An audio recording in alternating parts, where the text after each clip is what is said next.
Hola, what's the weather like where you are today? Sunny, rainy, cloudy? Comment below. I stood on my porch barefoot, gripping my phone like it owed me answers, watching my brand new Honda Civic glide down the street in the middle of the night. And the most messed up part? I hadn't given anyone the keys. It was that eerie kind of silence outside, the kind that makes you doubt your own memory. For a second, I thought maybe I was losing it, that maybe I left the car running and forgot.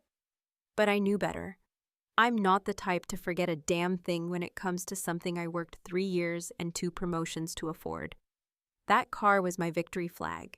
After a decade of raising 2 kids alone, juggling paralegal work and night school, it was the first new anything I had bought just for me, and now it was gone, slipping down the block like it belonged to someone else.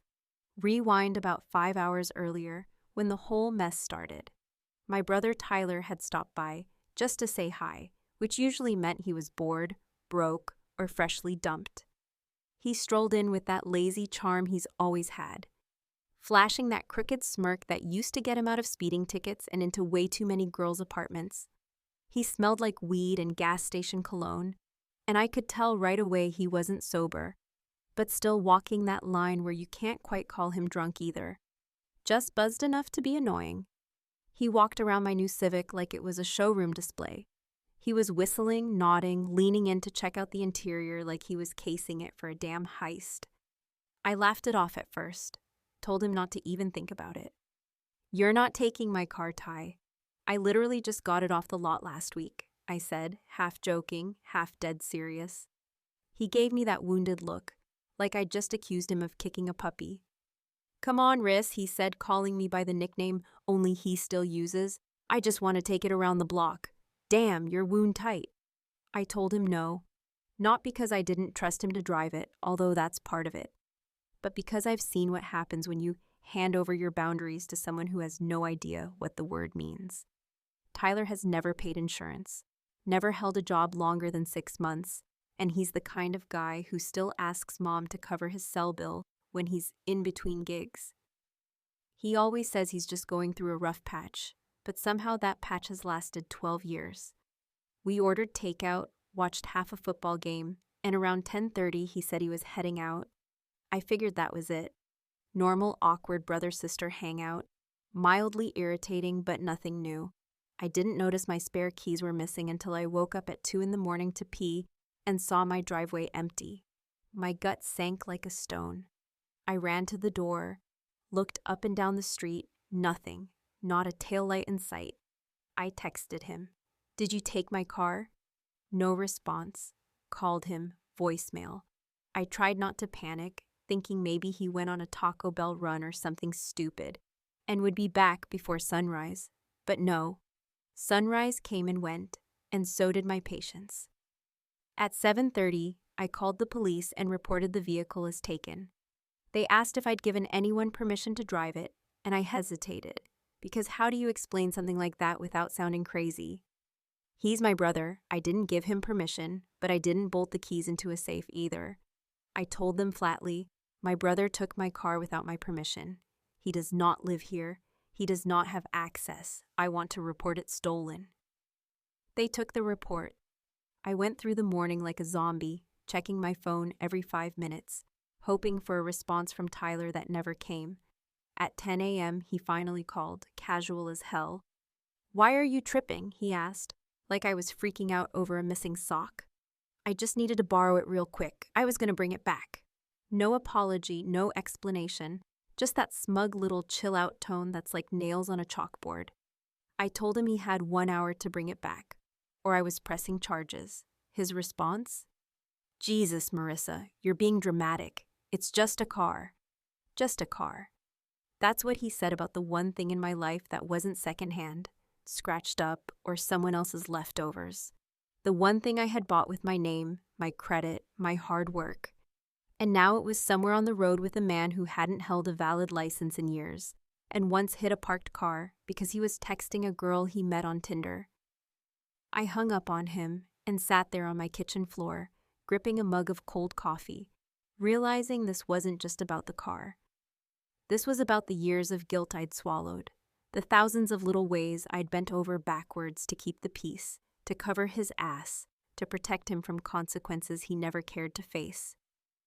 It was about being the older sibling who had always done the right thing while he floated through life like rules were optional. And now here I was, 30 minutes from calling the police again and pushing a button I couldn't unpush. Because this time, I wasn't cleaning up his mess. This time, he was going to feel it. And I'll be honest, I wasn't ready for what happened next. By the time the sun was starting to rise behind the old maple trees lining my street, I had already made the decision. I was done tiptoeing around my brother's feelings just because he couldn't handle accountability. I had given him the benefit of the doubt more times than I could count. Covered for him when he blew rent money on poker games, bailed him out when he was 2 months behind on his car payment 2 years ago, and even took a call from a payday loan collector pretending to be his employer. But this wasn't a minor screw-up or a misunderstanding. This was theft.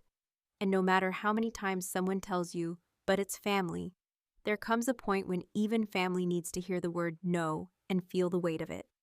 After that call where he told me I was being dramatic, I blocked his number. I didn't want to hear another word. I didn't want to give him the chance to sweet-talk his way out of it like he always did. I sat down, logged into my insurance portal, and marked the car as stolen. I filed the full report with the police, giving them his full name, last known address, and even the damn license plate.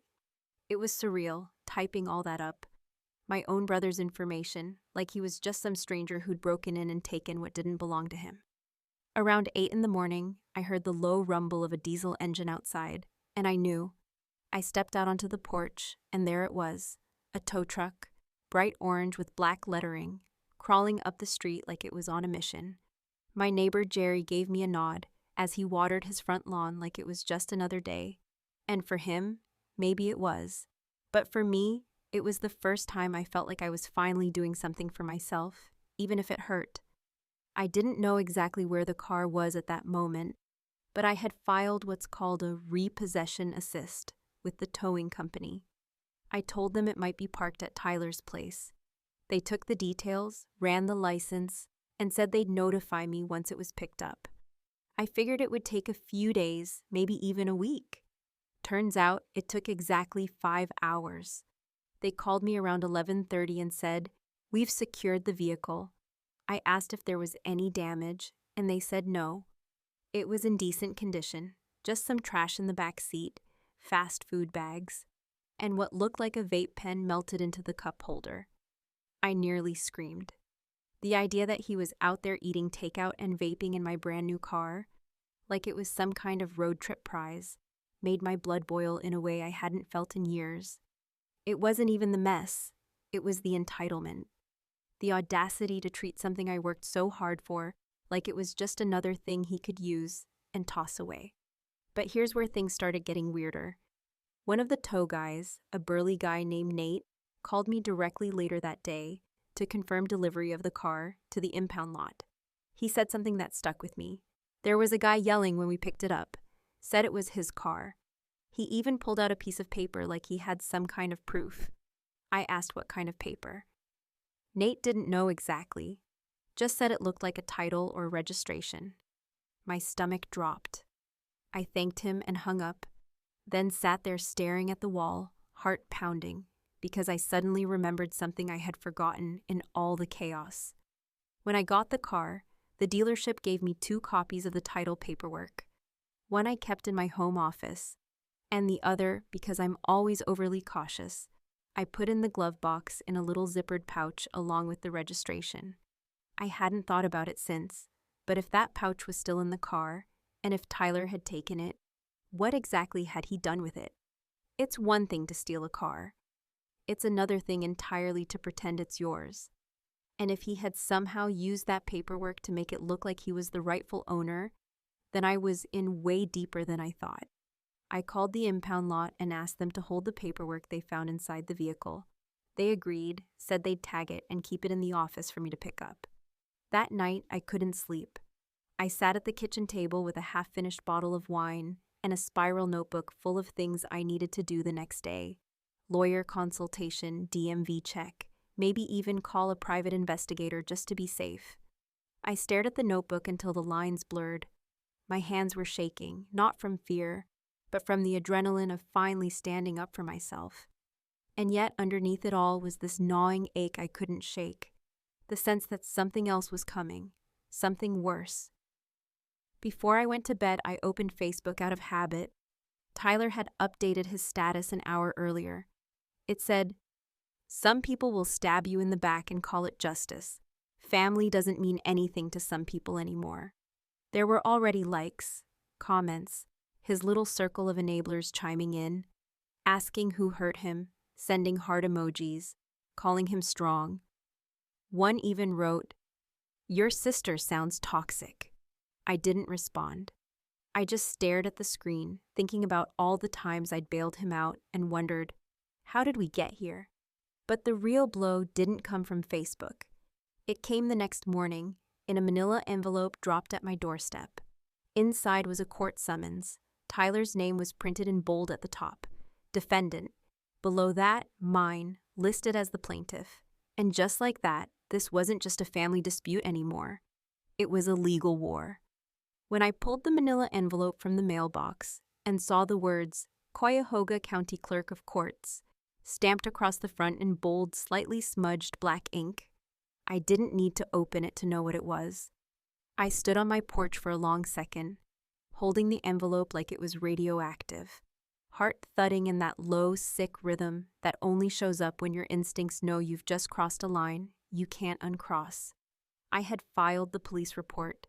I had gotten the car back, and I had told myself over and over that I was justified, that this wasn't about revenge.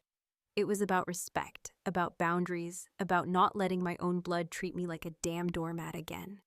But still, something about seeing it there, in official print, with my name on the plaintiff line and Tyler's name listed as the defendant, made me want to throw up. The government had officially gotten involved in my family business, and there was no taking it back. I didn't open the envelope right away.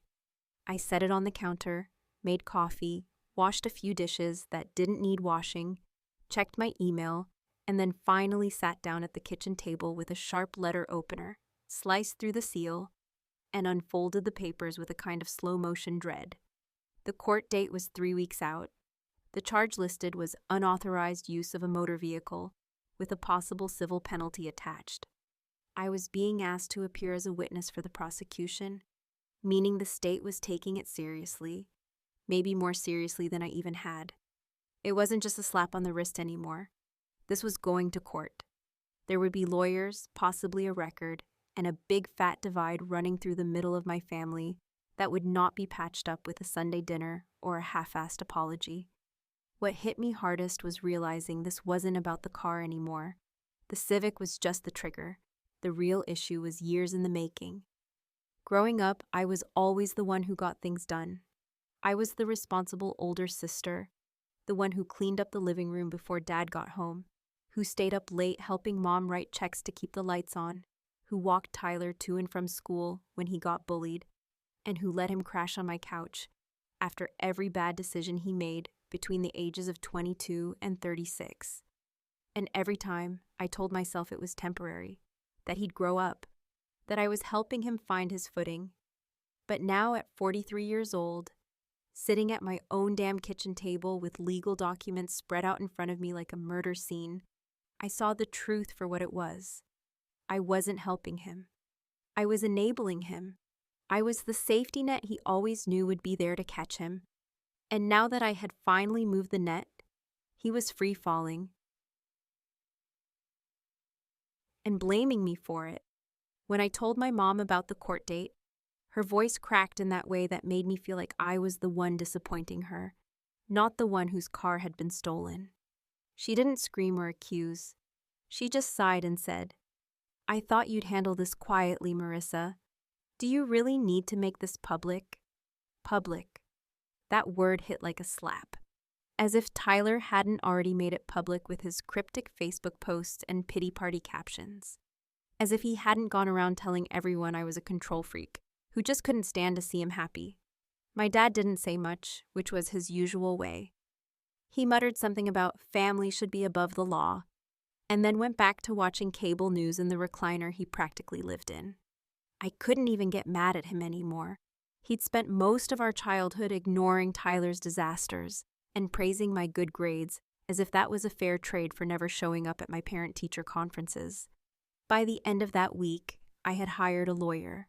Not because I thought I'd need one to prove the car wasn't his, but because I needed someone in my corner who understood that the lines between personal and legal had officially blurred, and I didn't trust Tyler not to try something shady. My lawyer, a no-nonsense woman named Trina Fletcher, read through the case file and asked me one question. Do you want to settle this, or do you want to make a point? I didn't answer right away.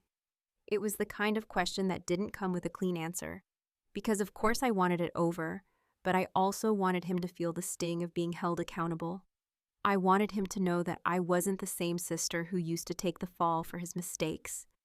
I wanted him to know that stealing from me, especially something so symbolic, something I had waited so long for, was not just going to get shrugged off. Trina advised we stick to facts and let the state's case do most of the talking. Still, she warned me it wouldn't be pretty. You're going to get painted as heartless, she said, especially in a courtroom full of people who think family squabbles belong in the living room, not in front of a judge. I nodded, already knowing. I could practically hear the whispers forming in the church pews and grocery store aisles. Did you hear about Marissa suing her own brother? I mean, I get it, but still, it's family. As the court date approached, I started getting the cold shoulder from cousins who used to invite me to baby showers and cookouts. One even sent me a message saying, "We all make mistakes. Why are you trying to ruin his life over a car?" I didn't respond because how do you explain that it's not about the car? It's about never being allowed to say no.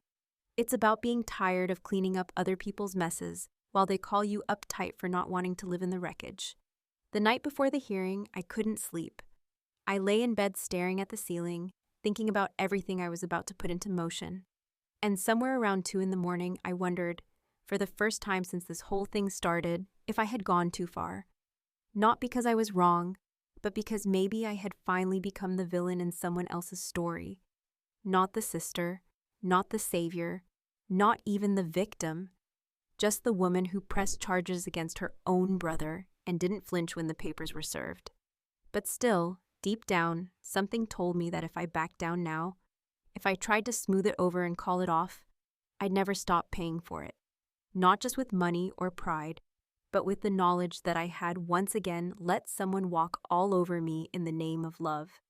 And I was too damn old, too damn tired, and finally too damn clear-eyed to let that happen again.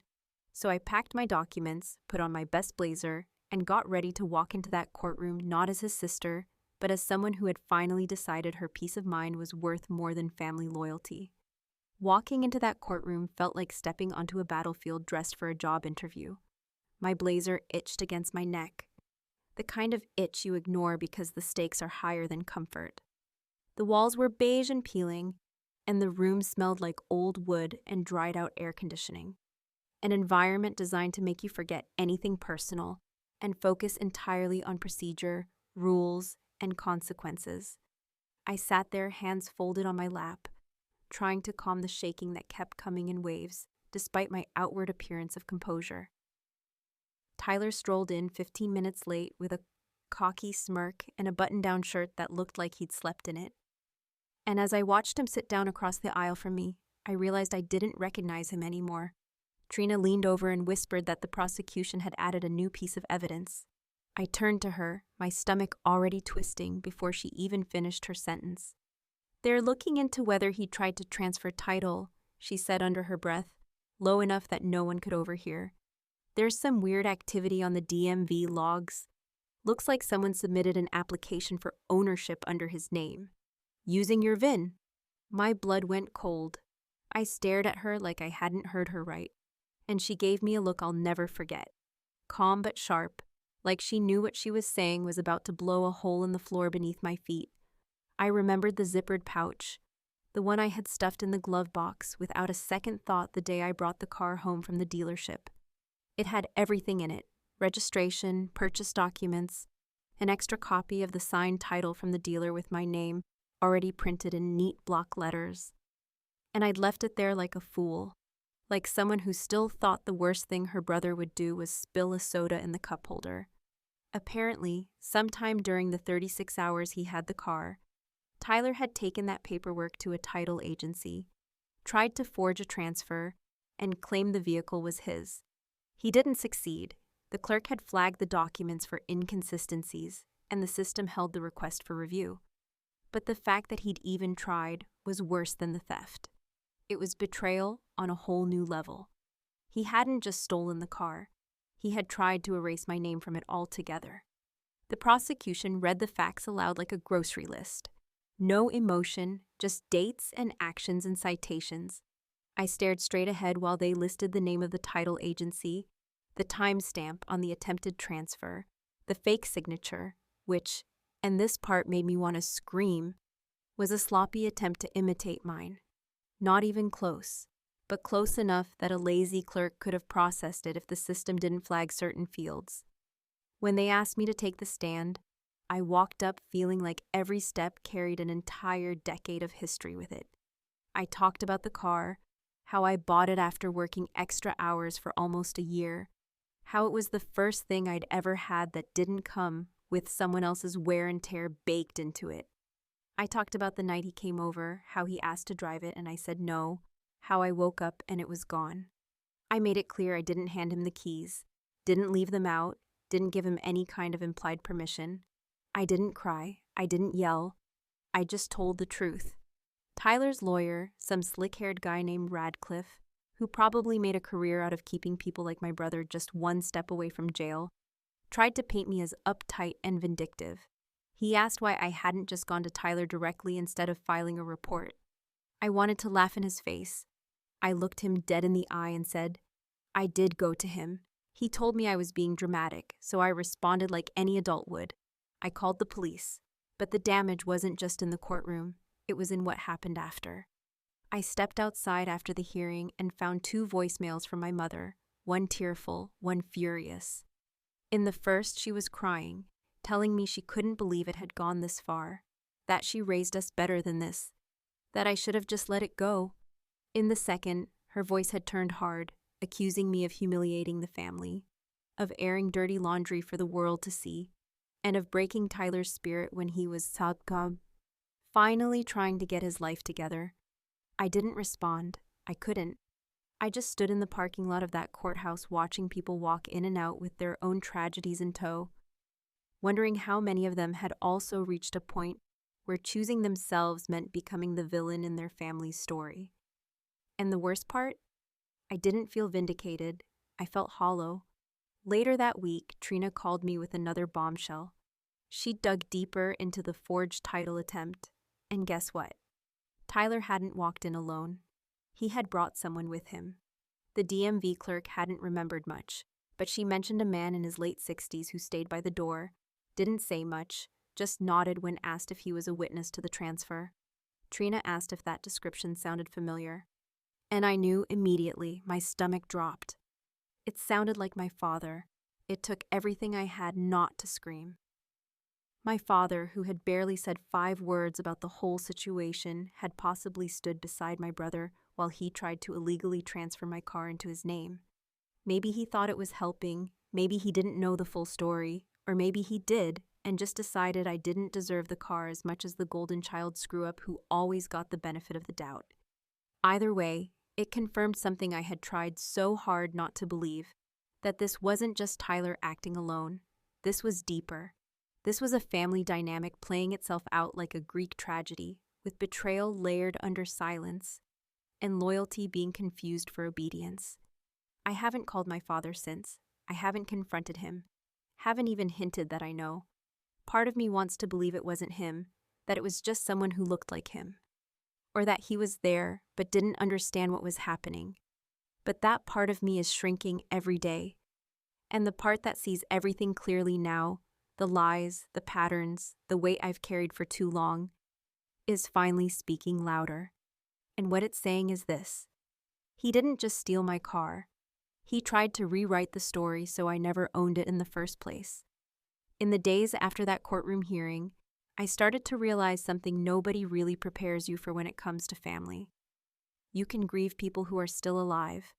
You can sit there, surrounded by people who share your blood, your history, your childhood memories, and still feel like a foreign object in your own family story. That feeling crept in slowly, like a draft through a cracked window, until one morning I woke up and it was everywhere. I felt it in the way my mother's voice now carried this strange mix of pity and disappointment every time she called. I felt it in the silence from my father, whose denial had taken on this almost religious rigidity, like if he refused to acknowledge what happened, then it simply didn't exist. And most of all, I felt it in the subtle, sharp shift in how my extended family now looked at me, like I'd crossed a line that should never have been touched. No matter the circumstances, it wasn't immediate. It was like erosion. One cousin stopped replying to my texts. Another uninvited me from her baby shower with a vague message about keeping the peace. My aunt left a comment on one of my Facebook posts. Nothing directly accusatory, just a passive-aggressive little note that said, "Some things are better handled in private, sweetie. We're all just trying to heal." That word again, private. Like Tyler hadn't already dragged this entire mess out into the open with his manipulative little Facebook updates, hinting at betrayal and injustice without ever using my name, but just enough so people could fill in the blanks with whatever story made them feel better. And they did. Oh, they filled in the blanks like seasoned storytellers. Tyler, according to the narrative now being passed around through hushed conversations and family group chats I was no longer included in, had been borrowing the car with my blessing, trying to get back on his feet. I had freaked out, overreacted, brought in lawyers and cops instead of working it out like adults. One of my cousins even had the audacity to say, "She always was a little high-strung, you know?" As if standing up for myself was some kind of character flaw.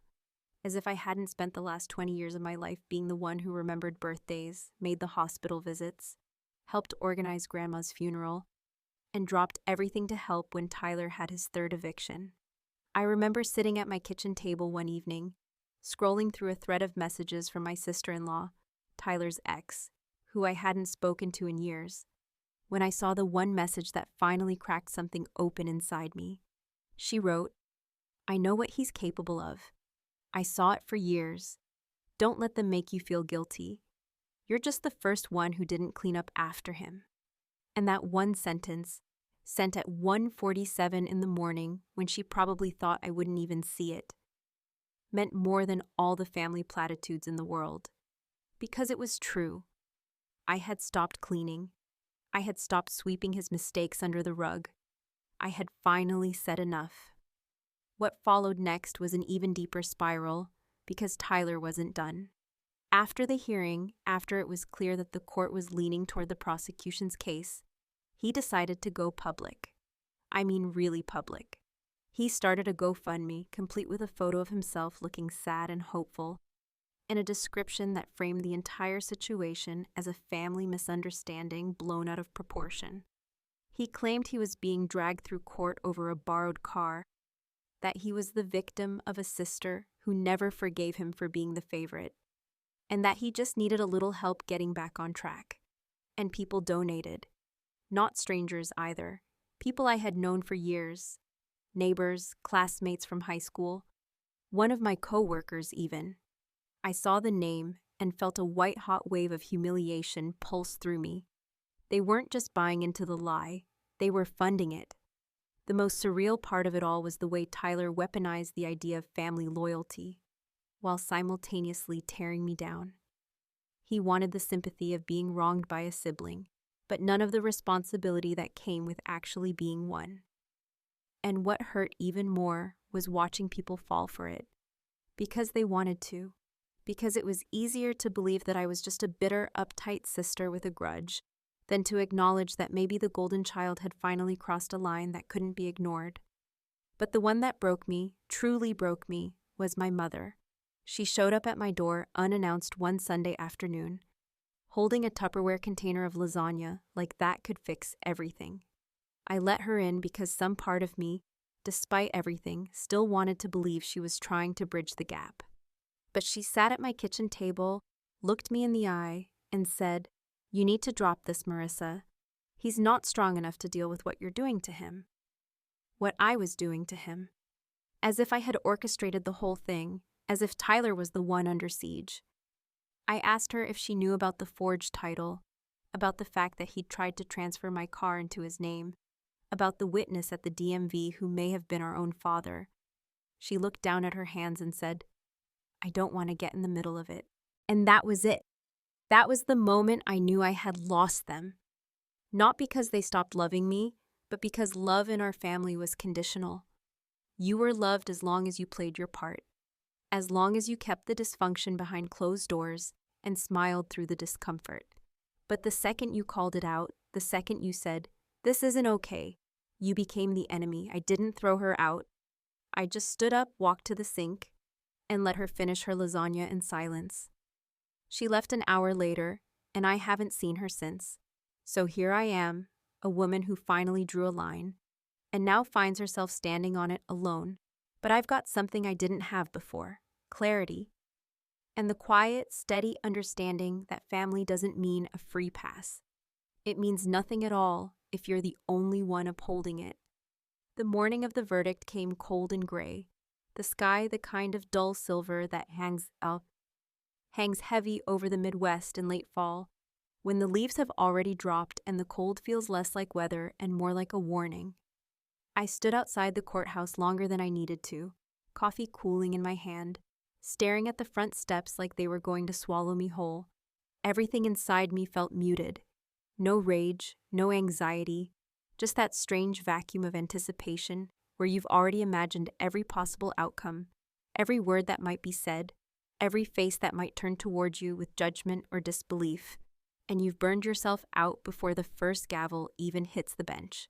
I sat in the same wooden pew I had the last time, with Trina beside me, her legal pad already half covered in the sharp, efficient scribbles of someone who lives in courtrooms. Tyler sat across the aisle with his lawyer, looking less smug this time, dressed slightly better, like someone had told him this wasn't the kind of situation where charm could carry him through. He glanced over at me once, maybe expecting a reaction. But I didn't give him anything. That version of me, the one who used to flinch, who used to try and make it easier for everyone else, was long gone. All that was left now was resolve, and maybe a flicker of mourning for what used to be, for the version of us that maybe, in some better world, could have existed. When the judge read the verdict, it wasn't the kind of dramatic TV moment people like to imagine. There was no shouting, no gasping, just a flat, matter-of-fact declaration. Guilty of unauthorized use of a motor vehicle, sentenced to a year of probation and ordered to pay restitution for damages, which included the towing fees and an additional fine for the forged documentation attempt. No jail time, which didn't surprise me. First offense on paper, non-violent, and the court tends to be lenient with family disputes that edge into criminal territory. But still, it was official. He was guilty, and now it wasn't just my word against his anymore. It was fact, on record, carved into legal stone. Tyler didn't look at me as the judge spoke. He stared at his hands, jaw clenched, and for a brief second, I saw a flash of something that might have been shame, but it passed too quickly to mean anything. His lawyer nodded, collected the paperwork, and they both rose like it was just another Tuesday. I waited until they were gone before I moved. I didn't want a hallway confrontation, didn't want another passive-aggressive comment about how I was ruining his life. I just wanted to breathe. But peace wasn't what waited outside those courtroom doors. 2 hours later, someone forwarded me a link to a Facebook post. Tyler had wasted no time spinning his version of events. The post opened with a dramatic black and white photo of him standing in front of the courthouse, head bowed like a martyr, and below it was a wall of text that turned everything on its head. According to his version, he had borrowed the car with my permission and then been blindsided when I decided to press charges out of nowhere.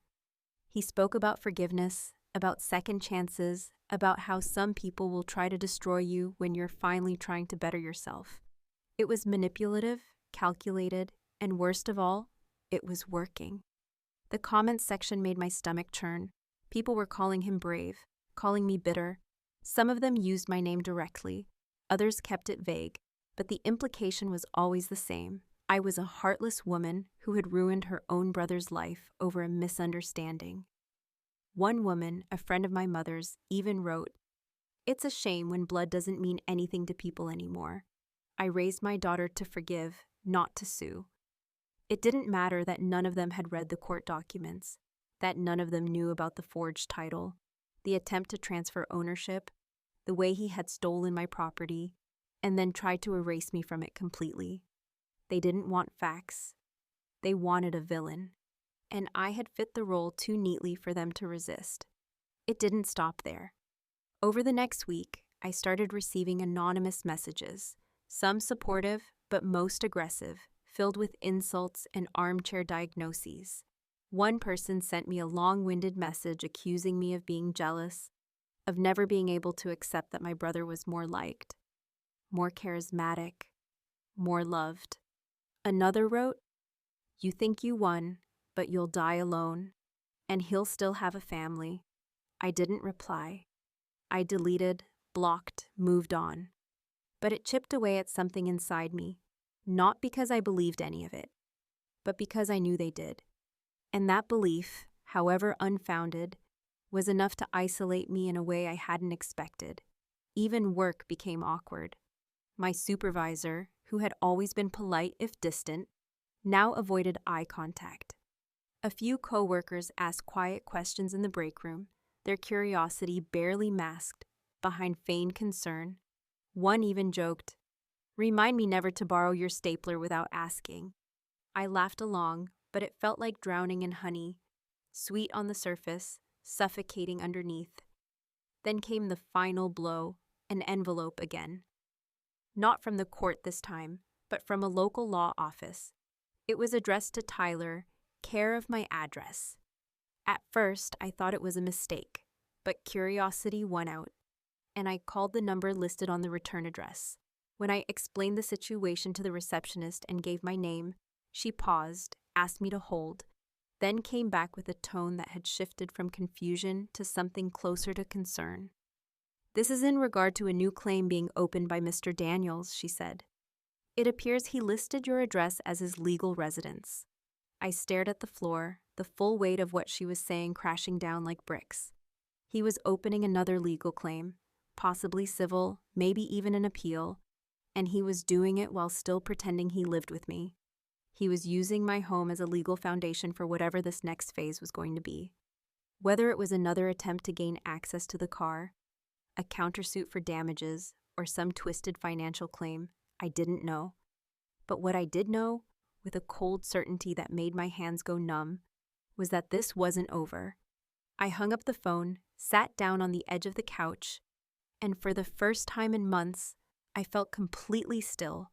Not angry, not anxious, just exhausted. This wasn't just a sibling dispute gone sour.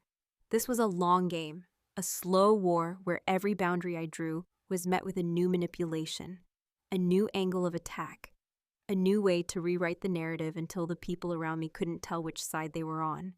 And as much as I hated it, I also knew I wasn't done fighting yet. Because now it wasn't just about a car or a courtroom or even a reputation. Now it was about my name, my home, and the paper trail he was trying to build with me as the unwitting foundation. He hadn't just taken my trust. He was trying to live inside it, set up camp in it, and use it like a weapon.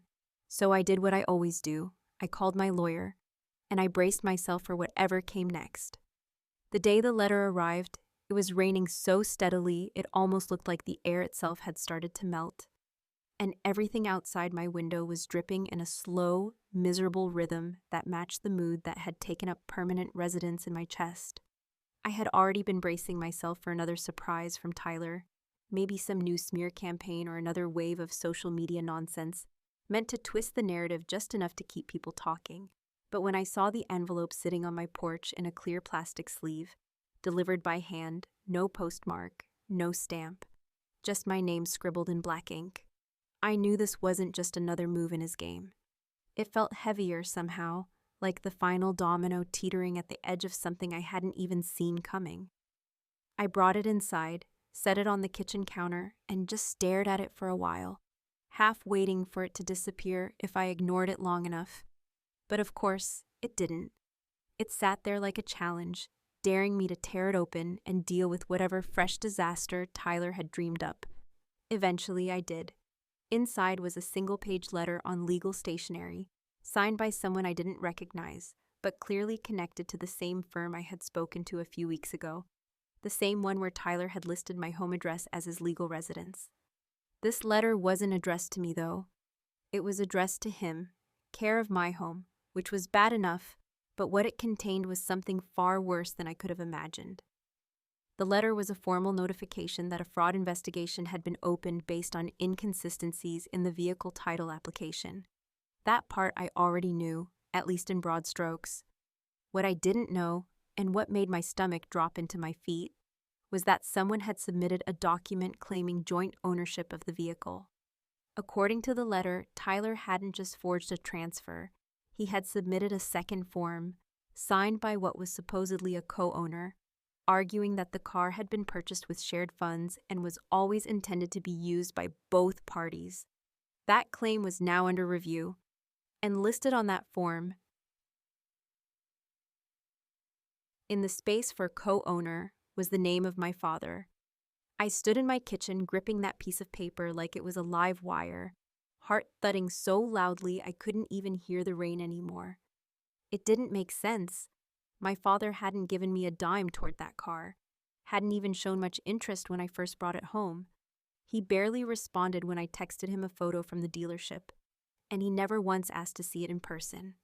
And yet, somehow, his name was on a document claiming partial ownership. I wanted to believe it was a mistake, some clerical error or forged signature like the one Tyler had tried to pass off as mine.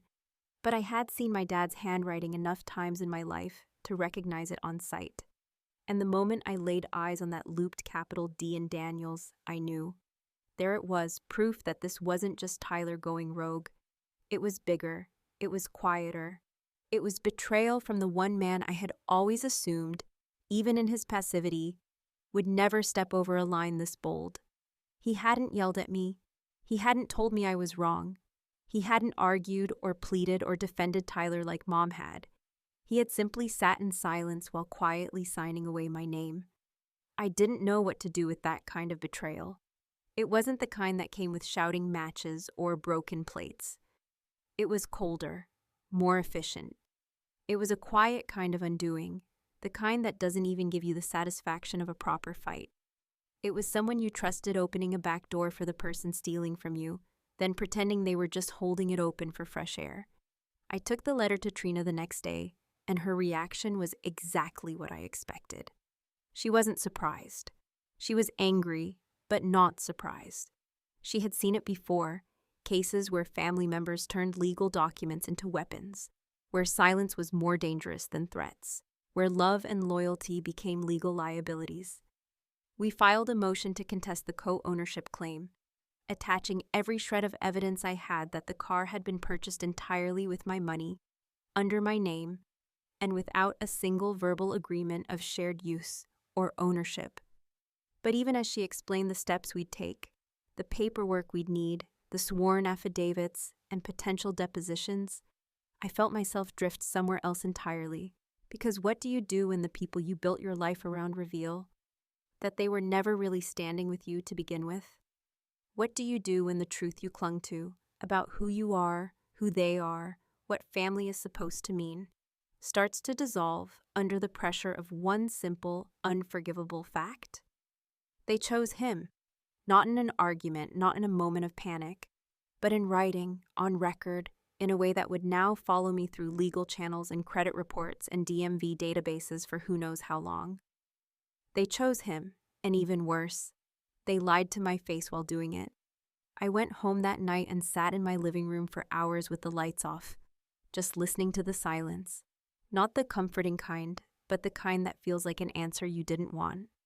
I thought about the years I had spent trying to be the good daughter, the responsible sibling, the one who held everything together when it was falling apart around me.